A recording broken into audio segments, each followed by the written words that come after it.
sembra, ma non... Ecco qua che siamo rientrati in studio, intanto ci ha raggiunto finalmente Silvia Conte, che è sindaca di Quarto d'Altino. Sono stato corretto subito, nel sottopancia avevo scritto sbagliato, avevo scritto sindaco di Quarto d'Altino. E la questione tra l'altro del linguaggio di genere è stato portato alla ribalta proprio in questi ultimi giorni dalla Presidente della Camera Boldrini. Lei cosa ci ha fatto con il linguaggio di genere? Ha fatto anche qualcosa di particolare, no? Sì, in effetti da quando sono diventata sindaca nel 2011 mi sono resa conto che sul linguaggio c'era da lavorare, e infatti ci ho fatto un decreto sindacale che è entrato in vigore proprio l'8 marzo del 2012 in realtà, per chiedere che a tutti i ruoli ricoperti da donne venisse correttamente declinato il titolo al femminile. Quindi sindaca, quindi responsabile, la funzionaria. Questo perché, come ha ricordato anche Laura Boldrini in questi giorni, la lingua è importante perché in realtà la lingua rappresenta lo specchio della cultura, ma in un qualche modo anche aiuta a plasmarla. E un tempo evidentemente donne che ricoprivano un ruolo di prima cittadina non ce n'erano, ma ormai sono anni che questa è una realtà. Non siamo moltissime, siamo all'incirca il 10% in Italia, ma sempre di più come numero. Ed effettivamente è corretto se ci pensiamo, come diciamo maestro e maestra, sindaco sindaca. Questo però comporta anche un cambiamento nell'insegnamento scolastico. Bisognerebbe iniziare da lì. Sì, in effetti adesso nelle nostre scuole a Quarto d'Altino, quando entro nelle classi a salutare i bambini e le bambine e le maestre chiedono chi è, e questa signora rispondono la sindaca. Se mi vedono per strada mi dicono ciao sindaca. Quindi in realtà è diventato naturale perché abbinano a una figura femminile un titolo declinato al femminile. E penso sia Quanto è importante questo per una donna? È un piccolo segno. Per me ho capito, strada facendo, che era importante anche come testimonianza. Penso che rendere visibile l'essere donne in ruoli di responsabilità sia anche un dovere per noi donne, perché rappresentiamo anche con il titolo al femminile un'evoluzione della nostra società, e facciamo capire che a una bambina che è oggi alle scuole elementari un domani potrebbe essere la Presidente della Repubblica. Quindi è importante perché rendiamo visibile il nostro essere donne, la nostra differenza, che è un valore per tutta la società, anche nei ruoli di responsabilità. Quindi è molto di più di un capriccio, non è assolutamente un capriccio, è proprio riconoscere nella lingua declinata correttamente un'evoluzione culturale. E poi, se mi permette, Prego. È anche un uso corretto della lingua italiana. Lei diceva, ma come nell'educazione adesso, nelle scuole, eccetera. Sindaca si dice, esiste, avvocato, avvocata. In un Veneto cattolico abbiamo pregato per anni avvocata nostra, e però dire avvocata in un tribunale forse, capisce? Certo. È proprio recuperare anche il linguaggio per quello che è e per quello che riflette dei rapporti sociali, insomma. Quindi la presenza della donna. E quale ulteriore termine lei porterà avanti oltre a questo? Il prossimo? Come linguaggio, rispetto al linguaggio. Rispetto al suo territorio, sì. Sì, per quanto riguarda il nostro comune, per esempio quando c'è da fare una comunicazione ufficiale alla cittadinanza, per esempio adesso dobbiamo scrivere a chi ha diritto di voto perché abbiamo modificato le sezioni elettorali, la lettera partirà agli elettori e alle elettrici. Perché se io parlo solo agli elettori, parlo in realtà al 50% del corpo Però elettorale. questo era già gettonato certo. da un pezzo. Sì, non creda. Per esempio, nei manifesti che ci arrivano dal Ministero degli Interni per le elezioni, c'è già prestampato il sindaco. Io ho protestato col Ministero degli Interni, ho detto no, mettete la sindaca, io metto l'adesivo, cambio e metto sindaca. Ripeto, sembra forse una banalità, ma in realtà la cultura è in evoluzione e dobbiamo dare rappresentanza alle donne nella loro pienezza, nel loro ruolo nella società, nell'economia, nella cultura, nell'università, nelle scienze. Perché in realtà anche tutto quello che è il fenomeno, se ci pensiamo, che è la punta dell'iceberg, quello che è anche la violenza sulle donne, il femminicidio, in realtà è la punta dell'iceberg di una cultura che comunque vede le donne in molti casi subalterne, oggetto di possesso, che non hanno una propria identità. Ovviamente questa è una minoranza, però esiste questa cultura, e quindi riuscire invece a dare rappresentanza, dare visibilità a donne che vivono pienamente, tentano di vivere pienamente questo ruolo, secondo me ha un valore importante. Certo, all'inizio qualcuno dice suona strano, suona male, ma è una questione di abitudine, è semplicemente abitudine. Nel momento in cui ci si abitua, se voi adesso in questa sala chiamate sindaco, faccio fatica a capire che state parlando a me.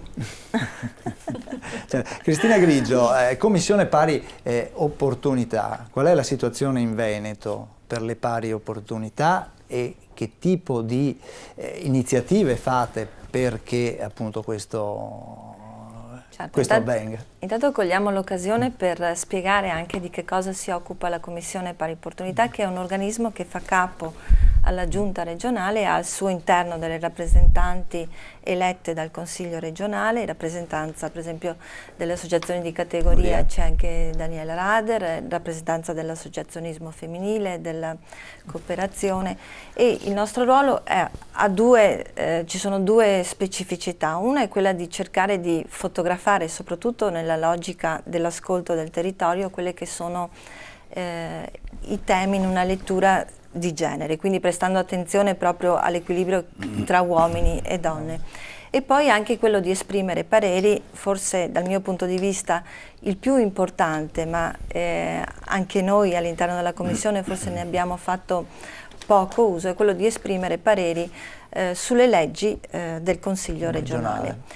Quindi che anche interpretare quelle che sono le politiche di genere oggi, secondo noi, significa, in quella che è stata anche un po' l'evoluzione, di cercare di vedere in ogni atto amministrativo se effettivamente quella delibera e quella legge nella sua applicazione poi effettivamente tiene conto anche delle differenze che ci sono nel territorio e quindi le valorizza in qualche modo. Non è esclusivamente occuparsi di donne, ma è dare una lettura di tutte quelle che sono le competenze della regione, quindi in materia di sanità, sociale, urbanistica, lavoro, adesso non mi vengono in mente tutte, e guardare ad ognuna. Quindi è una, io le chiamo politiche integrate di genere, no? Quindi proprio dobbiamo, nello studio, nell'istruzione, dobbiamo andare a leggere anche come le stanno le persone e di che cosa hanno bisogno. E la situazione qual è allora? È un modo un po', non vorrei essere generalista, no? Perché dire bene, dire male dipende dalle situazioni. Sicuramente ci sono delle situazioni... Innanzitutto c'è attenzione comunque quando si norma. Non sempre, purtroppo non sempre. Facciamo due esempi pratici.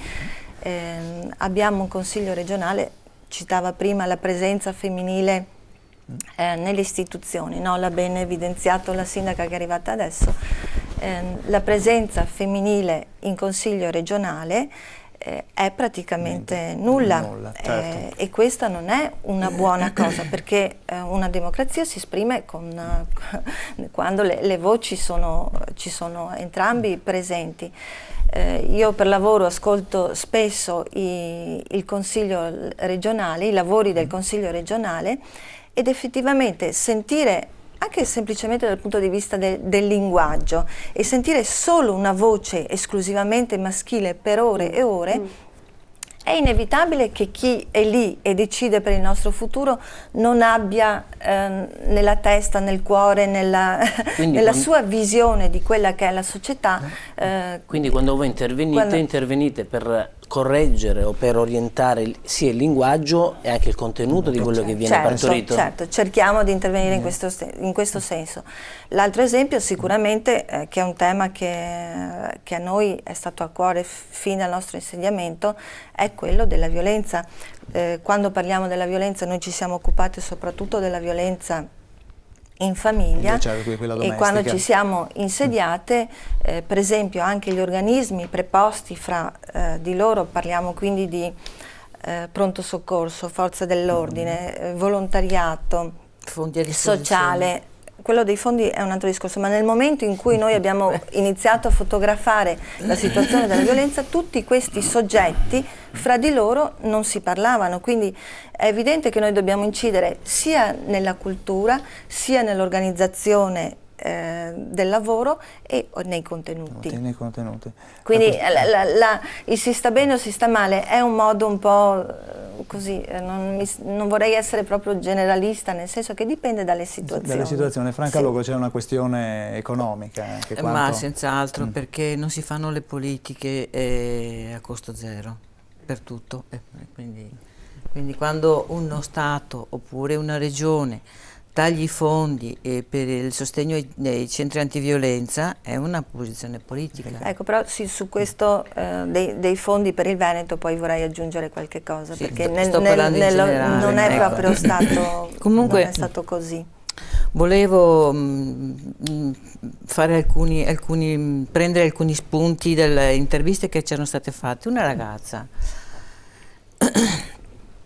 che diceva: io all'università non noto differenze, non ho problemi. Quando entrerà nel mondo del lavoro è lì che nascono i problemi, perché l'università, gli ambienti che hanno portato avanti in questi decenni le politiche anche all'interno dell'università senz'altro hanno attuato delle azioni positive. L'ambiente lo prestava, è un ambiente chiuso, è un ambiente colto, ma proviamo ad andare poi sul territorio e cominciare a portare le ragazze nell'ambito del lavoro. Intanto noi vediamo subito la differenza di una ragazza dei 25 e 35 anni e un ragazzo dei 25 e 35 anni. Immediatamente cambia percorso e questo segnerà tutto il resto della vita. Quindi prima il professor Case diceva che le donne rincorrono gli uomini.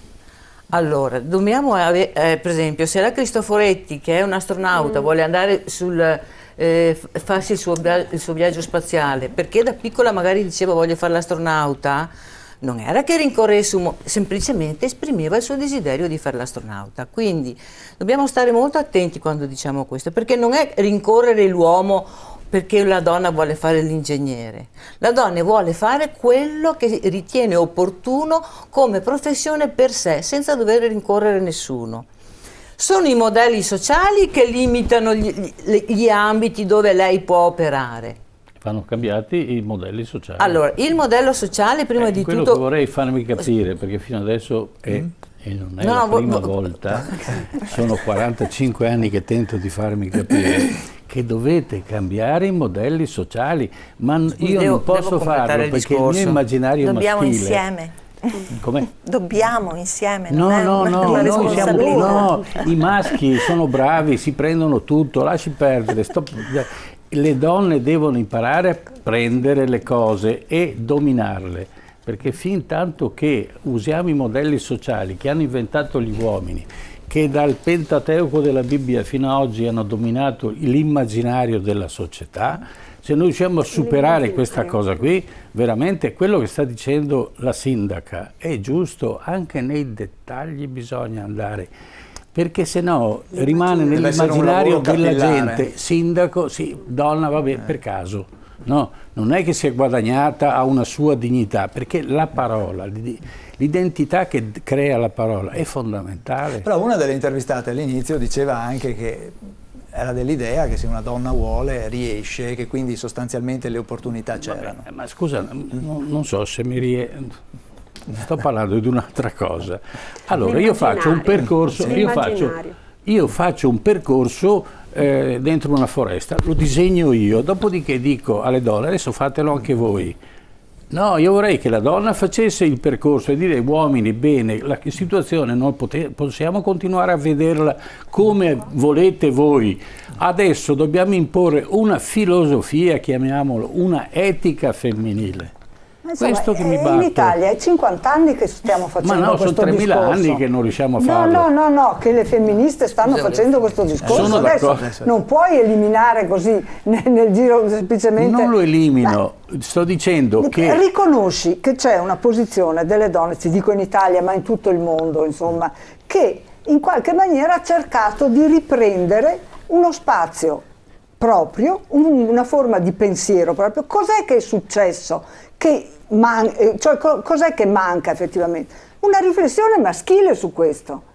Perché continuate a dire voi donne dovete fare? E voi uomini cosa state facendo? La rivoluzione, ognuno deve fare la propria rivoluzione. Io non potrei fare rivoluzione per conto delle donne. No, ma nessuno ti chiede di fare una rivoluzione. E sto tentando di farla, ma vedo che non riesco a entrare nel mondo femminile. Per cui il mio è una provocazione che lascio a te la possibilità di proporre questa immaginario diverso. Ma perché non vuoi riconoscere che stiamo facendolo? Che questo immaginario si sta costruendo, che ci sono state lotte sbagliate, giuste, eccetera, ma enormi. Abbiamo avuto 1,5 milioni di donne in piazza nel 2011. Insomma, cose che voi non vedete. Allora, io chiedo agli uomini di riflettere sul mondo che loro hanno costruito, se pensano di averlo costruito solo loro, e riuscire a vedere se questo va bene anche a loro, perché è una cosa che io non credo, capisci? Non credo che il separare il mondo del lavoro, della politica, eccetera, dagli affetti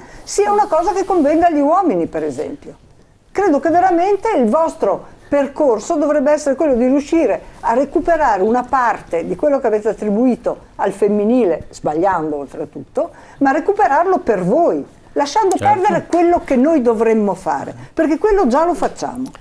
Sì, credo che siamo... Volevo riprendere un po', volevo un po' riprendere il discorso che è molto importante all'interno delle famiglie e per l'economia della società. Bisogna cominciare a parlare di valori economici, così ci capiamo subito, ok? Allora, noi prima di tutto le pensioni è vero che sono il 30% in meno quello delle donne, ma se andiamo ulteriormente a disaggregare il dato, noi vediamo che se togliamo la parte della cosiddetta parte della pensione cosiddetta sociale, se togliamo quella parte della pensione derivato dalla reversibilità, noi vediamo che le pensioni delle donne sono al di sotto del 50%, le pensioni vere, quelle dovute all'attività di lavoro, sono al di sotto del 50% di quello degli uomini, e questo la dice lunga, perché noi apriamo immediatamente in prospettiva il problema della povertà delle donne, quello che la Lisa Darè ha fatto un convegno all'inizio degli anni 2000 sulla femminilizzazione della povertà. Sul concetto di femminilizzazione della povertà noi dobbiamo stare molto attenti, perché tanto per dire, quando la Lagarde lancia l'avviso che c'è un complotto contro le donne, noi immediatamente poniamo il problema sulle donne povere di adesso e del futuro, che se non si attuano politiche positive per l'inserimento delle donne nel mondo del lavoro, noi avremo queste povere che ci gravano sulle casse dei comuni. Cioè è un problema anche di gestione della spesa pubblica. Quindi se partiamo già con un gap di lavoro differente tra maschi e femmine del 20%, perché se le donne sono al 46-47%, gli uomini lavorano il 20% in più, e non solo questo, ma abbiamo anche una segregazione orizzontale, per cui gli uomini hanno normalmente la retribuzione più alta per effetto di quello che è stato detto, ma nello stesso tempo le donne occupano normalmente posizioni occupazionali di livelli più bassi, perché noi dobbiamo anche andare a vedere quei dati lì. Noi vediamo subito che se anche facciamo una media delle retribuzioni, diciamo che le donne hanno circa 2.000 euro di differenza, ma come sono formate? Perché dobbiamo sempre andare a vedere i numeri come sono formati. Perché se prendiamo un dirigente o una dirigente, noi vediamo che il gap non è di 6, 7, 8%, ma è di migliaia di euro.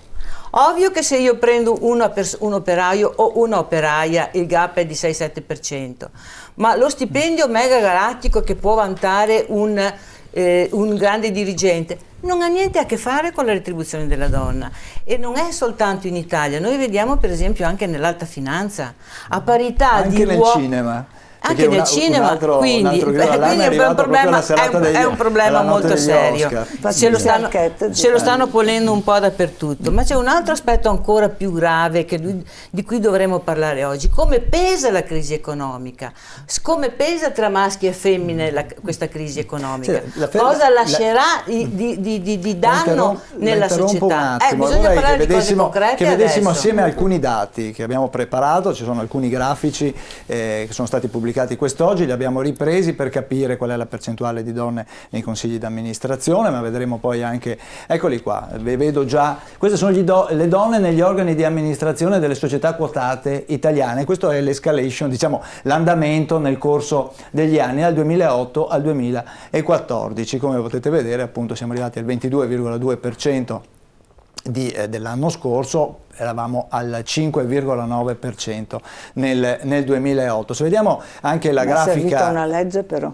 Come? È servita una legge delle quote. Certo, beh, ma io non è che dicevo... Non è una cosa spontanea. Ecco, certo, vediamo anche la successiva, vediamo se la regia riesce a proporre, sono tutti dei dati abbastanza questi qui sono dirigenti di aziende, sempre quelle quotate in borsa. Abbiamo il dato europeo, quindi sono il 79% uomini in Europa, il 21% donne, e in Italia 71% uomini e 29% donne, ma qui rientriamo sempre nel discorso che è servita una legge e una normativa. Vediamo anche quella successiva, così mettiamo un po' di...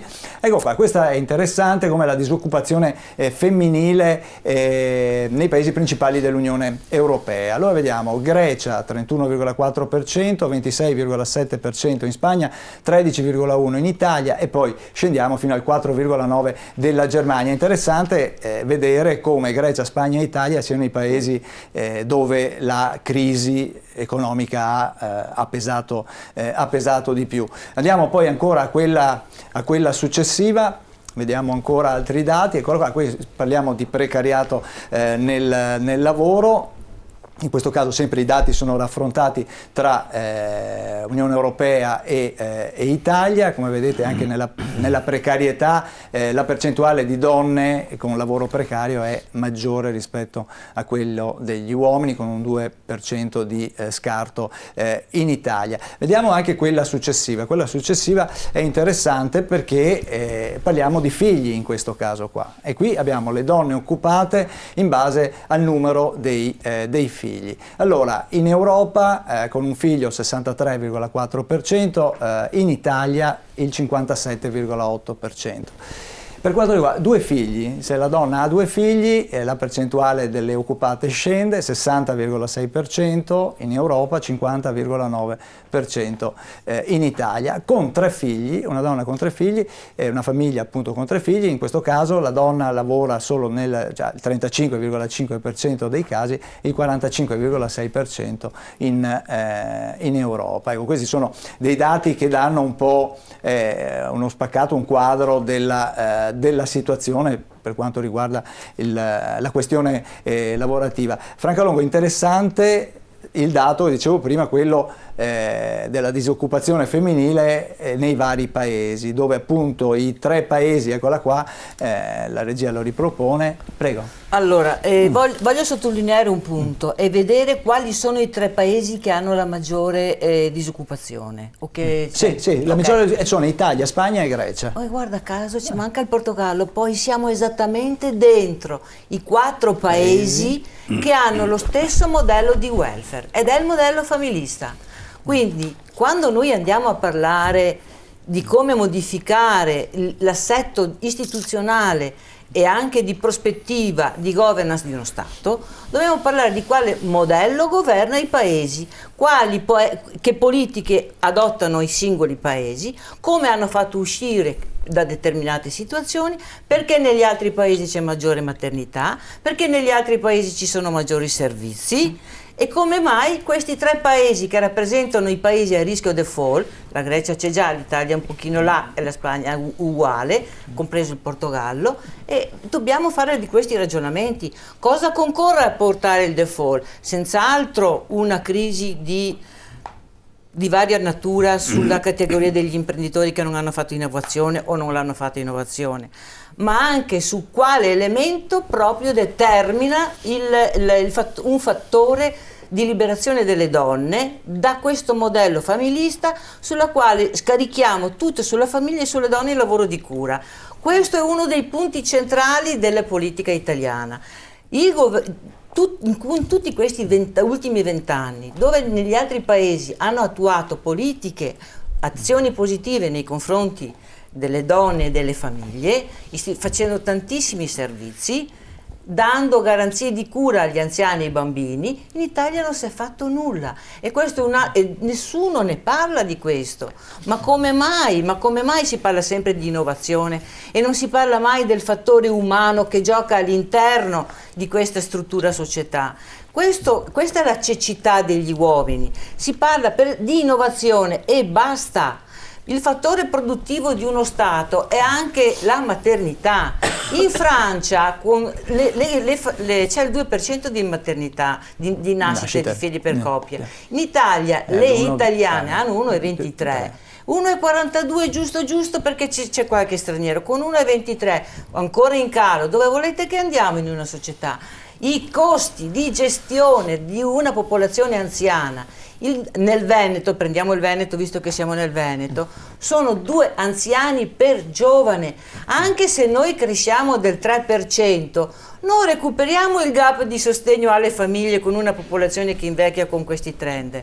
Guardiamo le proiezioni demografiche da qua al 2050, fanno paura. I politici che abbiamo non prendono in carico questi problemi della demografia degli anziani. Stiamo facendo la politica spicciola del giorno per giorno per la questione elettorale. Finché andiamo avanti così andremo nel burrone proprio per la questione demografica.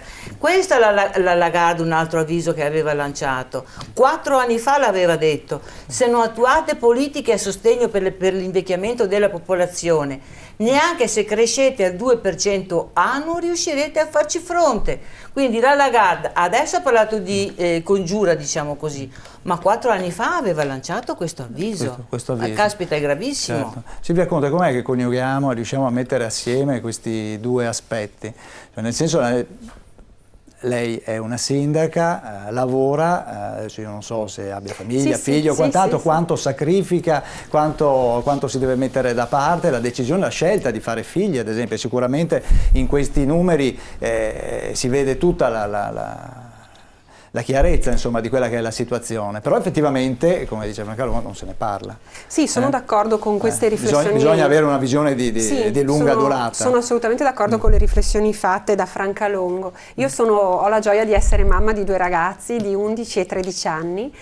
Ho lavorato per 10 anni in azienda come manager e poi ho scelto un lavoro invece come libera professionista, un lavoro autonomo di ricerca e consulenza, che poi di fatto dal 2011... È stata una scelta legata alla famiglia oppure una scelta... Ma i figli ormai avevano superato la soglia dei pannolini, delle nottate, per cui era una fase in realtà in cui ero anche più tranquilla, diciamo, sul fronte della cura. È stato un insieme di fattori, una scelta anche di realizzazione fuori dalla dimensione dell'azienda, che peraltro è stata un'esperienza molto positiva, con cui anche, con il ricordo, devo dire, sempre molto felice. È stata un'esperienza molto importante professionalmente e anche umanamente. Quindi è stato un insieme di fattori, una scelta personale, di prospettiva di vita, di autonomia.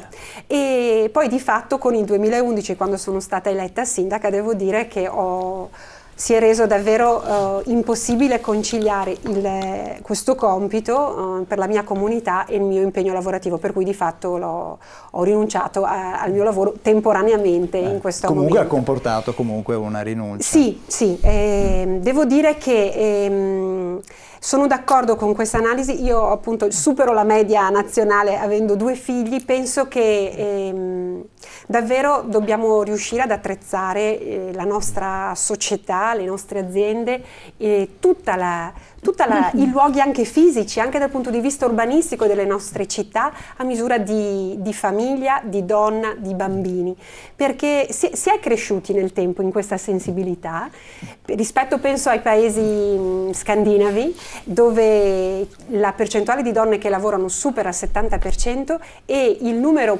di figli per donna è 3. Quindi abbiamo donne che fanno più figli, sono più fertili, fanno più figli, eppure lavorano di più. E l'altra cosa che dice... forse questo è collegato anche alla presenza di servizi diversi, esatto, no? Quindi noi dobbiamo riuscire a offrire questa possibilità che non è semplicemente il parcheggio per le signore incinte o la cassa al supermercato. Però mi piaceva anche la riflessione di Elisa Del Re, che diceva la conciliazione dei tempi del lavoro e della politica, aggiungo io, con i tempi della vita, della famiglia, è una conquista che non vale solo per le donne, vale anche per gli uomini, perché anche mio marito ha piacere di poter stare con i suoi figli, no? E quindi dobbiamo uscire anche un po' dalla logica che le città, cioè questa esigenza che dicevo solo per le donne, è proprio un modello culturale anche in questo senso da cambiare, ovviamente offrendo dei servizi. Tornando alla Svezia, se un neopapà in Svezia si presenta al lavoro dopo che è diventato papà, lo guardano male, gli dicono: ma cosa fai al lavoro? Tu hai il dovere di stare accanto a tua moglie e ai tuoi figli.